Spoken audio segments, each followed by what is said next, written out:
Hey y'all, welcome to Mondays with Mike. I am your host, your pilot Mike, here to guide you through the noteworthy of Week 5 in college football, which specifically was the SEC.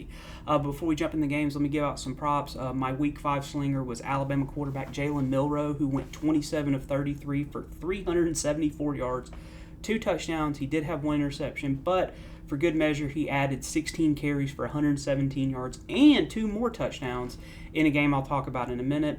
My Get Them the Damn Ball Award winner for Week 5 was Boise State running back Ashton Deion. He carried it 26 times for 259 yards, 4 touchdowns as Boise State walloped the Washington State Cougars 45-24, dashing any hopes we had of a 12-0 season for the Palouse. But he wasn't the only person. Before I talk about that, if he keeps playing the way he's playing, not only will he be in New York for the Heisman Trophy presentation, he will be hoisting the trophy because he averaged 10 yards every time they handed him the ball in this game. So he averaged a first down every time he rushed it, which is just insane. But he was not the only winner of this award in Week 5. My other winner was, of course, Alabama wide receiver Ryan Williams, who had 6 receptions for 177 yards and 1 touchdown. And that 1 touchdown came at the absolute best time, as it was that 75-yard bomb, or that 75-yarder from Jalen Milroe, and where this kid did some alien-like maneuvers and and then did the dirty bird on him in the end zone, as the Alabama Crimson Tide were able to beat the Georgia Bulldogs 41-34 in a classic of a game. What else can be said about this game that hasn't already been said? Alabama in the first half was scary. They got 4 touchdowns the first 4 times they touched the ball, and the defense was able to get turnovers. Georgia showed tremendous mental fortitude, really the fortitude of steel, by coming back and actually taking the lead in the game. But it was not meant to be, as Alabama got the big touchdown and then was able to get an interception in the end zone.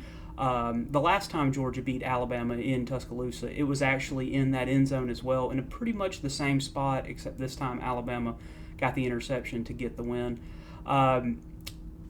Alabama is now the number 1 ranked team, obviously. I mean, a matchup like this, that was going to happen.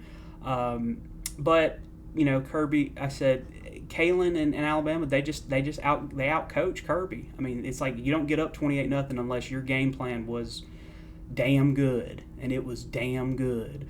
But Kirby and the Dogs will have to regroup. Of course, they have Auburn coming up this week, which seems to be good because Auburn once again clutch defeat from the jaws of victory this week, as they fell 27-21 to Oklahoma.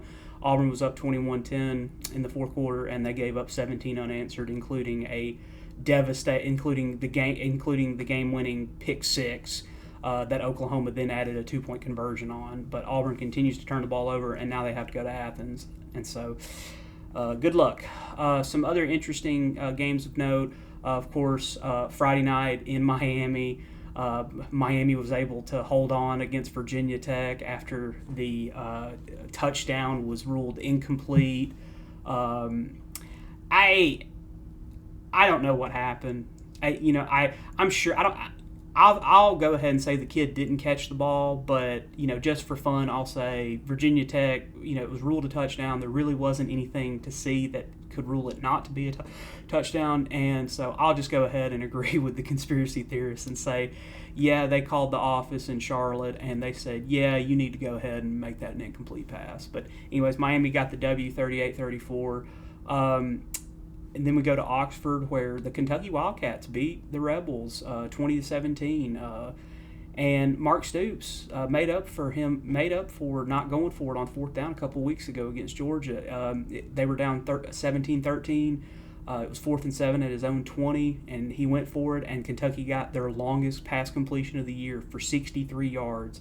And eventually it set up the go-ahead touchdown. But then Lane Kiffin had his own opportunity to go for it. I think it was 4th and 7 at the Kentucky 31, and he elected to kick a field goal, and the kid just missed it wide. And it's like, if you have the shot, take the shot. And what's funny is that Lane is known as like the guy who will go for it and will take chances. And he decided to play it safe, and it bit him as Ole Miss fell 20-17. But not to be outdone, in Orlando, Deion Sanders and the Colorado Buffaloes went into the bounce house and put it on UCF. The Knights had 4 turnovers, including 2 more turnovers on downs, which will never help you in a ball game. But Shadur Sanders, that offensive line of Colorado protected him, and he shredded that Ted Roof defense for 295 yards and 3 touchdowns. UCF fans continue to experience the joys of riding the Gus bus, which Auburn fans, will gladly tell you all about if you ask them about it. But that's all I got for this week. Week 6, we'll look to shape up some more conferences as we start getting into the teeth of the schedule. Not quite the Titanic weekend that we have coming up in later this month, but, you think it's going to be a quiet weekend, and that's when the college football gods will be like, not so fast, my friend. But anyways, y'all take it easy, and I will see y'all next week for Week 6.